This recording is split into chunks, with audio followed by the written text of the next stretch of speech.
This is the Music History In-Depth podcast for May 15th through the 21st. On this week's show, a man goes from being a star to a megastar in one night. The world loses a promising young man, and we celebrate the birthday of a man who changed music.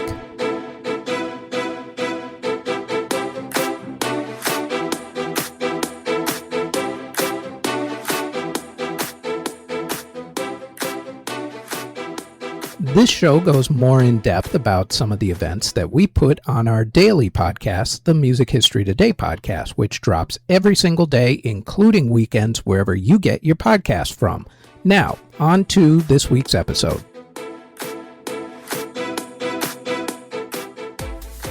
First, let's talk about a TV special. The Motown 25 special was recorded on March 25th, 1983 in Pasadena, California. No one knew it at the time, but one performance during that special would electrify the world. The special itself was pretty good. A lot of the Motown greats were there. Stevie Wonder, Marvin Gaye, Junior Walker, Mary Wells, and Martha Reeves were there. The night had a lot of reunions. For instance, Diana Ross performed with the Supremes, Smokey Robinson performed with the Miracles, and a boy group got back together. This particular boy group performed a medley of their biggest hits, and then they all left the stage except for the lead singer. The lead singer then performed a hit off of his latest solo album, which was the only non-Motown song performed that night during the special. About midway through the song, he spun around, slid backwards, and spun 3 times. The crowd went wild, for they had just seen Michael Jackson of the boy group The Jackson 5 perform the Moonwalk for the very first time to the song Billie Jean.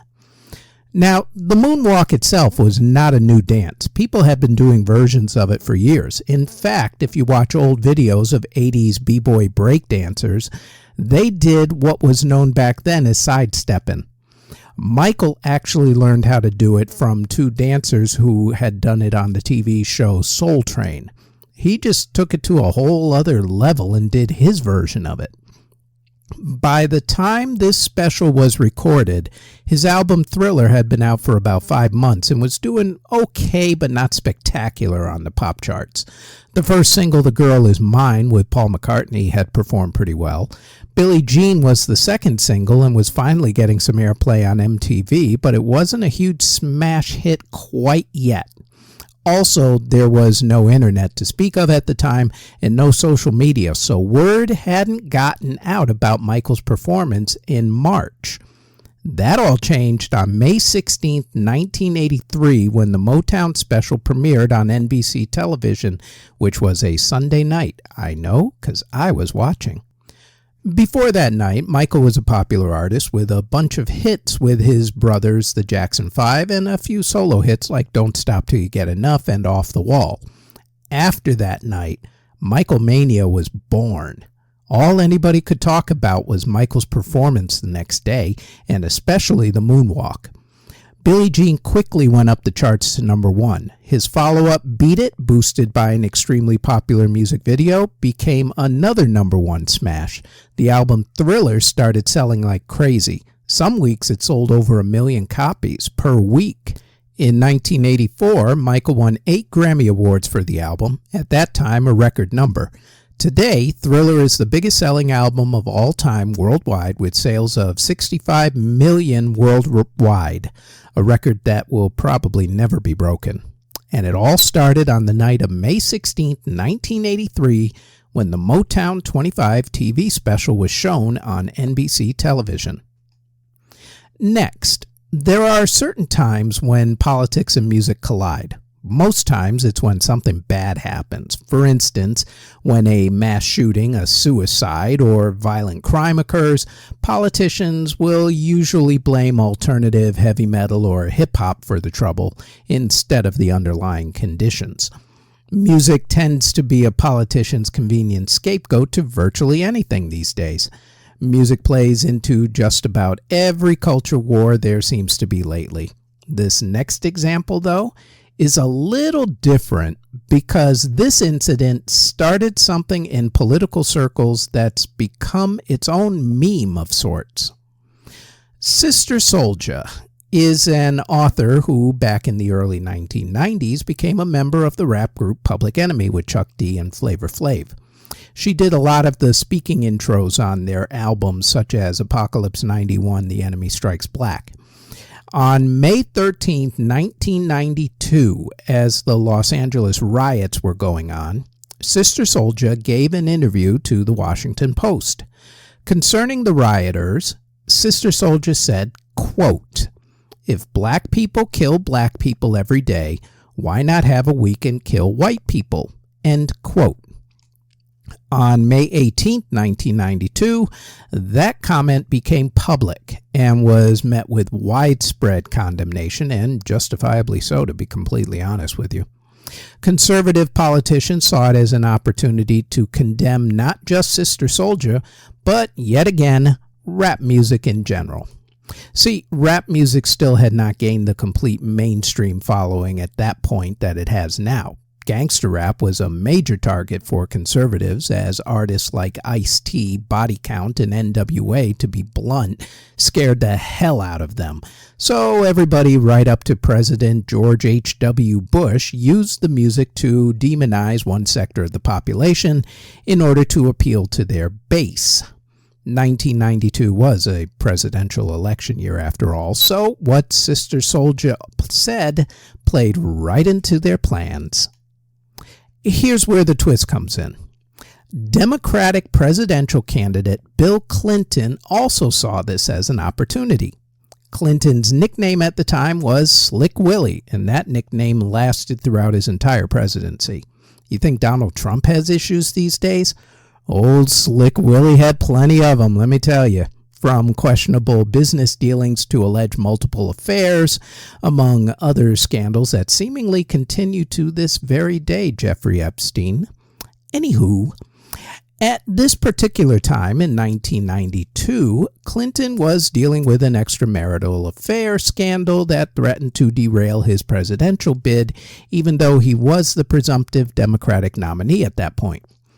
He just needed a little something to get people's minds off of the scandals at the time, and this Sister Souljah comment was perfect. At the time, Clinton enjoyed widespread support from people who enjoyed rap music, but he needed to appeal to more moderate to conservative voters who looked at Clinton like he was a far-left hippie and at rap music as the coming of the Antichrist. By condemning Sister Souljah's comments, he could look like he was being tough on even the people who supported him, thus making him more appealing to the general population. So, of course, Slick Willie went after Sister Souljah. Now, I'm pretty sure that this alone did not have the desired effect of changing people's minds about him, but Clinton did win the election. That actually really had more to do with the fact that the economy was cratering towards a recession at the time. However, condemning the base of your constituency for something has given way to its own political trope. So now, when a politician does it, it's called, in political and media circles, as the politician having a Sister Souljah moment. And now you know where the phrase comes from and how it entered the political lexicon. When the Washington Post printed Sister Souljah's comments that led to presidential candidate Bill Clinton condemning her, May 18th, 1992.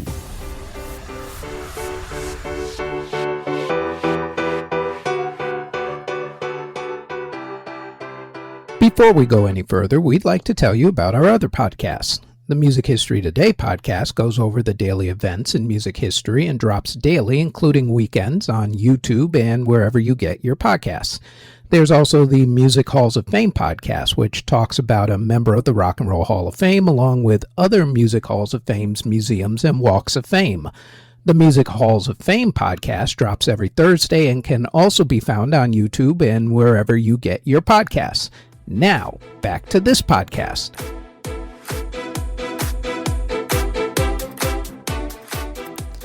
Certain dates in music are happy and life-changing. For instance, February 9th, 1964, when the Beatles appeared on the Ed Sullivan TV show and kicked off the British invasion. Some dates, unfortunately, are pretty sad.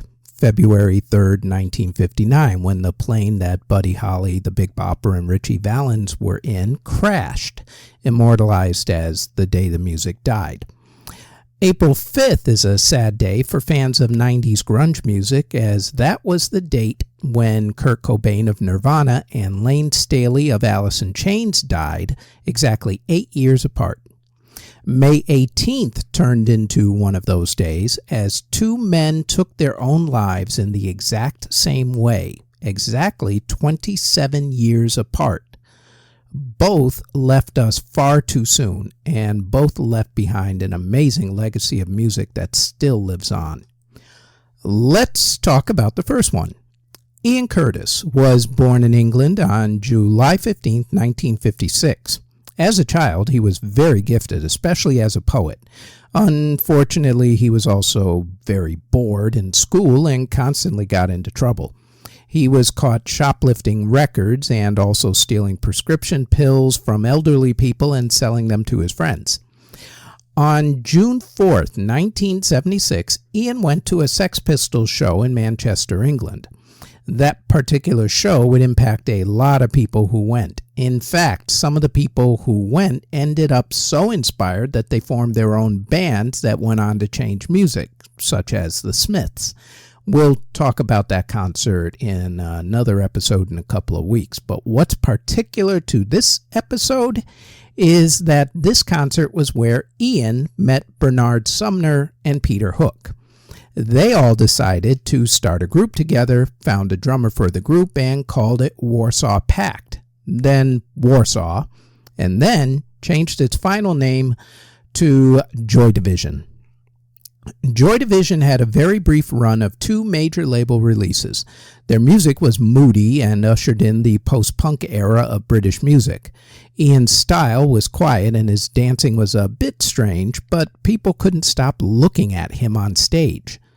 What people didn't realize at the time was that Ian was suffering from seizures. In fact, he would sometimes have seizures even while on stage and would have to be taken off for treatment. Ian, however, was also suffering from depression, which got especially bad in 1980. Add to that a failing marriage, and you had a recipe for implosion. On May 17, 1980, while going through his divorce, Ian went to visit his soon-to-be ex-wife. After talking with her, he asked her to leave the house for a little while. When his wife came back in the morning of May 18, 1980, she found Ian in the kitchen. He had committed suicide overnight by hanging himself. Ian Curtis was 23 years old. As far as the legacy goes, Joy Division remains one of the innovators of the post-punk revolution that happened in the 1980s. Groups like The Cure and Depeche Mode followed their style and became huge. As far as the rest of Ian's bandmates went, they remained together and changed the name of the band to one that you've probably heard of, I'm sure. The band is called New Order. Now, to the second person. Chris Cornell, born Christopher John Boyle on July 20th, 1964, rose to fame as the lead vocalist, rhythm guitarist, and lyricist for the bands Soundgarden and Audioslave. His extremely powerful, nuanced vocals became a signature of the grunge movement back in the 1990s. Chris's musical journey began in Seattle, Washington, where the burgeoning grunge scene fostered his talent. Chris co-founded Soundgarden in Seattle in 1984. Their early sound, which was a blend of heavy metal and psychedelia, evolved into a signature grunge style characterized by distorted guitars, driving rhythms, and socially conscious lyrics. Cornell's soaring vocals, ranging from aggressive growls to more soulful serenades, became a defining element for the band.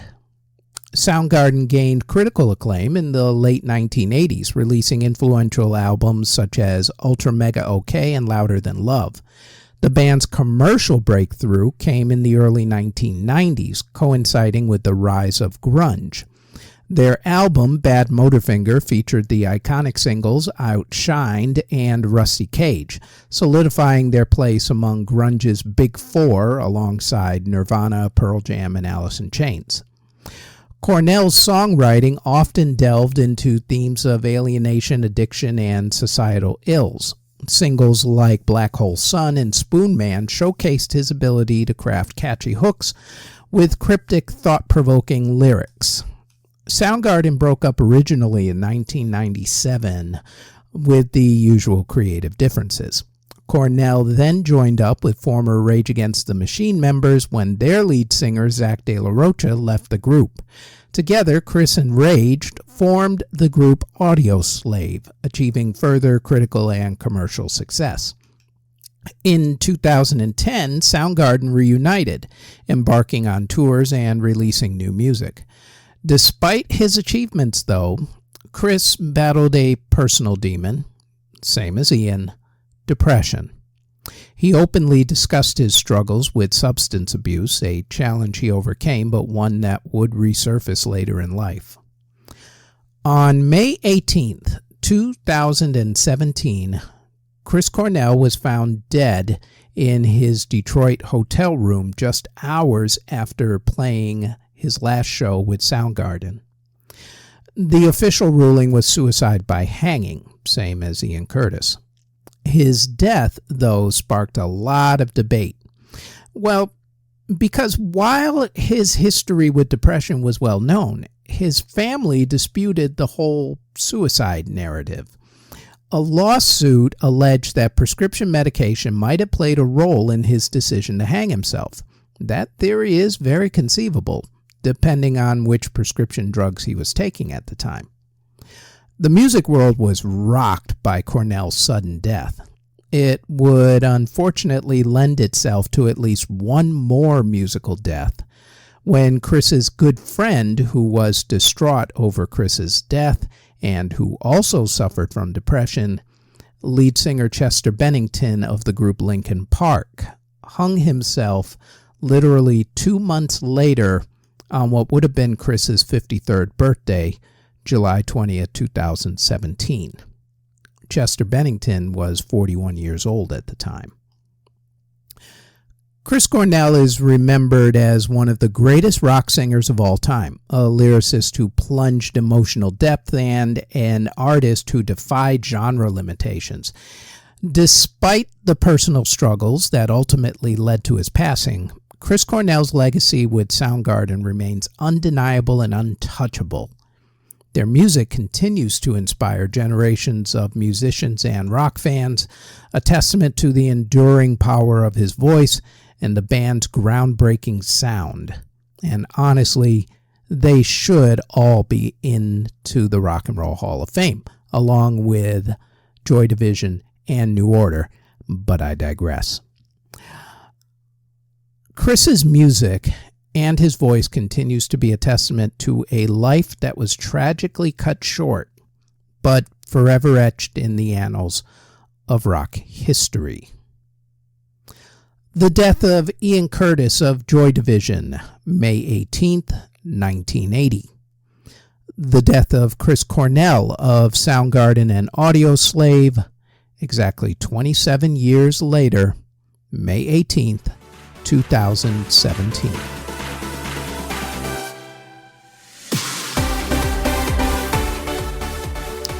Fleetwood Mac started in 1967 as an offshoot of the band John Mayall and the Bluesbreakers, which was the band that Eric Clapton got his start in. The Bluesbreakers at the time consisted of Mayall, guitarist Peter Green, who replaced Clapton in the band, drummer Mick Fleetwood, and bass player John McVie. Green decided to form a new band and eventually took Fleetwood and McVie with him, adding guitarist Jeremy Spencer with bassist Bob Brunning joining in for a few gigs. The band went through a large number of lineup changes. Green himself ended up leaving the band in 1970 as drugs started to take their toll on him. Christine McVie officially joined the band, and the band started changing their sound and straying from the blues. A few more lineup changes in the mid-1970s, including the arrival and departure of singer Bob Welch, netted them eventually guitarist Lindsey Buckingham, who would only join the band because they agreed to let his girlfriend Stevie Nicks join. It was at that point that the now classic Fleetwood Mac lineup was solidified. Fleetwood Mac's 1975 album Fleetwood Mac was the first album to have the now classic lineup of Mick Fleetwood, John McVie, Christine McVie, Lindsey Buckingham, and Stevie Nicks. The album was recorded in January and February of 1975 at Sound City Studios in Van Nuys, California. From the beginning, there was all sorts of tension. First, Buckingham and Nicks were romantically involved at the time they joined the band, but they were on the verge of breaking up. Second, Buckingham tried teaching everybody their parts, which didn't exactly sit well with Mick Fleetwood or John McVie. A lot of the songs on the album were already written by the time Buckingham and Nicks joined in. However, Buckingham would especially leave his mark on the album. He co-wrote World Turning with Christine McVie and wrote I'm So Afraid and Monday Morning. Stevie wrote the classic songs Landslide and Rhiannon along with Crystal. Christine McVie wrote another hit song off the album, Say You Love Me, and while all 5 members of the band played their instruments on the album, there was only one additional musician, veteran session musician and guitarist Waddy Wachtel, on the song Sugar Daddy. Fleetwood Mac the album was released in July of 1975. The album hit number 1 on Billboard's albums chart and stayed in the top 10 for 37 weeks. It hit top 5 in 4 other countries and became the second biggest album in America in 1976 and the 10th biggest album of 1977. It yielded the hits Over My Head, Rhiannon, and Say You Love Me. Landslide was never officially a hit, but has since grown into a classic due to other artists covering the songs like the Smashing Pumpkins. On May 15th, 1975 in El Paso, Texas, 2 months before the official release of the album, Fleetwood Mac started their tour in support of the album with the now classic lineup of Mick, John, Christine, Lindsey, and Stevie. Right after their 1975 self-titled album set the classic lineup, their 1977 album Rumors turned Fleetwood Mac into superstars. That's the album, by the way, where Mike Myers joked in the movie Wayne's World about being the album they gifted you once you moved to the suburbs. The album Rumors became one of the biggest selling albums of all time, with claimed sales of over 50 million copies worldwide, 19 million in America alone. The classic lineup continued their successful run through the 1980s into the 1990s with albums such as Tusk, Mirage, and Tango in the Night.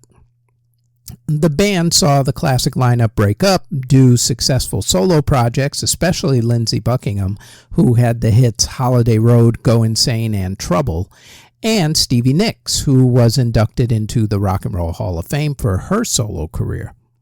The lineup would famously get back together again in 1996 for now President Bill Clinton's inauguration. Yep, Slick Willie. They also did a reunion album and then they broke up again. Recently, Buckingham was let go and Mike Campbell from Tom Petty and the Heartbreakers and Neil Finn from Split Enz and Crowded House joined for a time.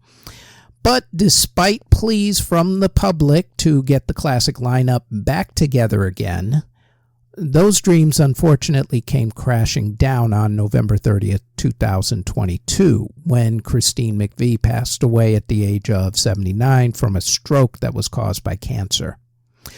Overall, the band is one of the biggest selling bands of all time with sales of over 100 million albums.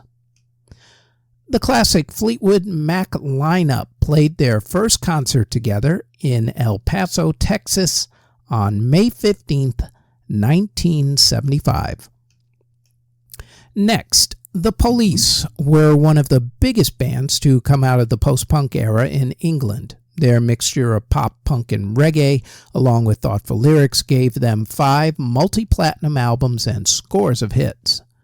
Gordon Sumner was a former schoolteacher who was in the jazz fusion band Last Exit when he met drummer Stuart Copeland up in Newcastle, England. The two hit it off, and when Sting moved to London, the two got together and started jamming. Soon, they decided to start the band The Police. The guys got Henry Padovani, who was the guitarist for the group The Corsicans, to be their guitarist. While the guys were getting The Police going, Sting was also in a group called Strontium 90. Stuart would sit in sometimes and play drums with that group, and it was there that the guys met guitarist Andy Summers. Impressed by his playing, they asked him to be The Police's second guitarist. He said yes, but he really wanted to be the only guitarist.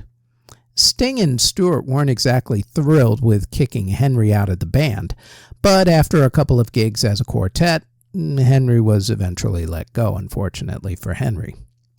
The group, now a trio, released their debut album Outlandish D'Amour in 1978. The album yielded the hits Roxanne, Can't Stand Losing You, and So Lonely.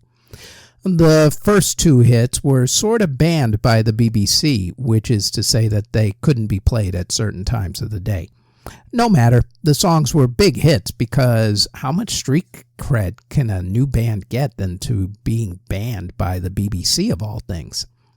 Their next album, 1979's Regatta de Blanc, had the hits Walking on the Moon and Message in a Bottle.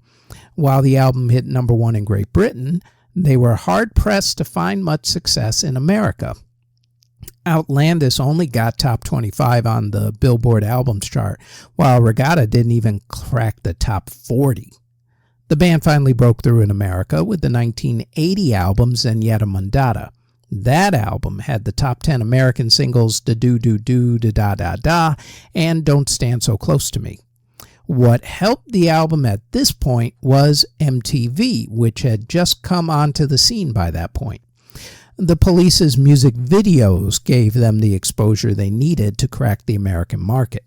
Their next album, Ghost in the Machine, furthered their ambition with the hit song Every Little Thing She Does Is Magic and Spirits in the Material World.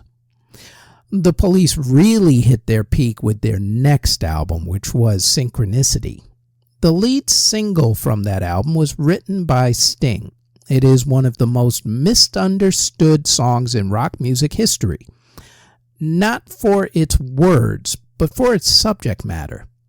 The song is actually about a stalker, but people everywhere think to this very day that it's a love song. Sting says that people still will come up to him and say that they had their babies made to that song, which to Sting kind of makes him cringe a little. Sting wrote the song in 1982 while staying at James Bond author Ian Fleming's GoldenEye estate in Jamaica.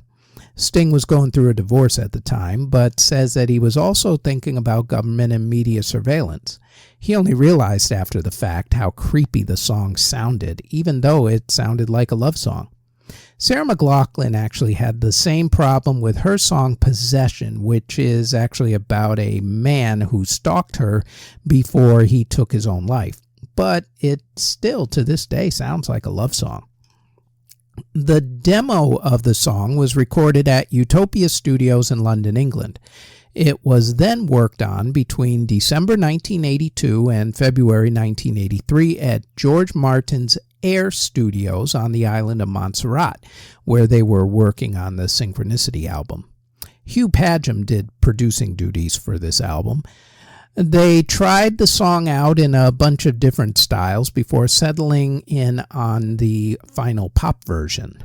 Andy Summers came up with a guitar riff while listening to composer Bela Bartok. They took 6 weeks to perfect the snare drums and the bass, with overdubs on the drums being with the Oberheim DMX drum machine, Tama gong drum, and the snare drum.